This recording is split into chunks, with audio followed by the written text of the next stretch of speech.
Okay, so for verse and devotion today, we're still going over how can reading the Bible and attending church help me with perception versus reality. I actually was thinking about this the other day while I was praying about these devotions, and it's a funny story. Years ago when I played volleyball in high school, my mom and dad never missed a game. They just didn't miss. However, when they'd walk into the gymnasium at Herky, my dad would walk straight up to the very highest point of the bleachers, and my mom would just come in, sit down on the very first set of bleachers. So they literally sat rows apart and a huge gap between them. And interestingly enough, which I never knew anything about it, never thought anything about it, it's just my dad's loud and gets excited, and my mom's very quiet, doesn't say a whole lot, and would root quietly for me. And I can't remember how it came about, but my coach asked me one day, she's like, "Sarah, aren't your parents divorced?" And I looked at her and I just said, "No." And she says, "Well, I thought they were divorced." And I said, "Well, where on earth do you get that idea?" And she says, "Well, your dad sits way up top of the bleachers and your mom sits way down there. I just figured they didn't like being around each other." Like, that is so not true, but that was her perception, because that's what she saw all the time. She had no idea. She'd never actually spoken to them, never talked to me about it. But do you see why I think it's hysterical?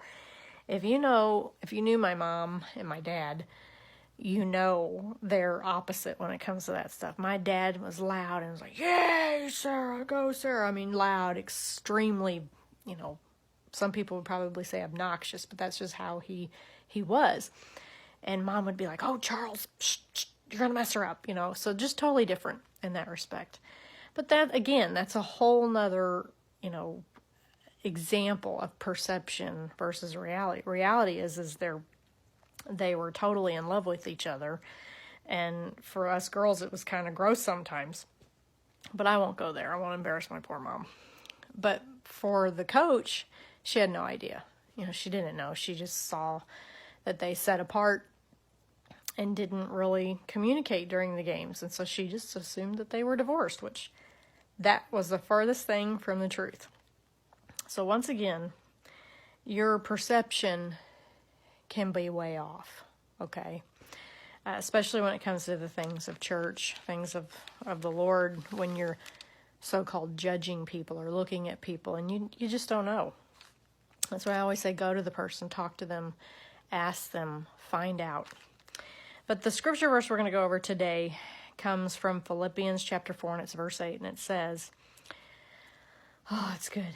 It says, "Finally, brothers, whatever is true, whatever is noble, whatever is right, whatever is pure, whatever is lovely, whatever is admirable, if anything is excellent or praiseworthy, think about such things." And then verse 9 says, "Whatever you have learned or received or heard from me or seen in me, put it into practice, and the God of peace will be with you."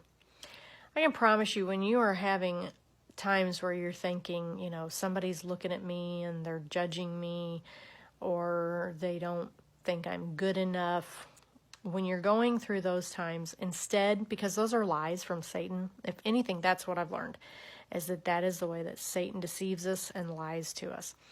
And if you will go back to this verse and think about what's true, think about it, think about what's noble, what's right, and legitimately, literally do that. What is lovely? What is pure? What's admirable? If something's praiseworthy or excellent, think about those things. Don't worry about the other stuff. Don't think about that kind of stuff. You can't change somebody's situation. You can pray for them. You can love them, as Pastor Lundy was talking about today. Try love. Do that. And think about those things that are good, that are excellent, that are praiseworthy, that are pure, that are noble. And get the perception out of your brain. And don't listen to the lies of the enemy. That's what's going to help you. That's what's going to give you true reality.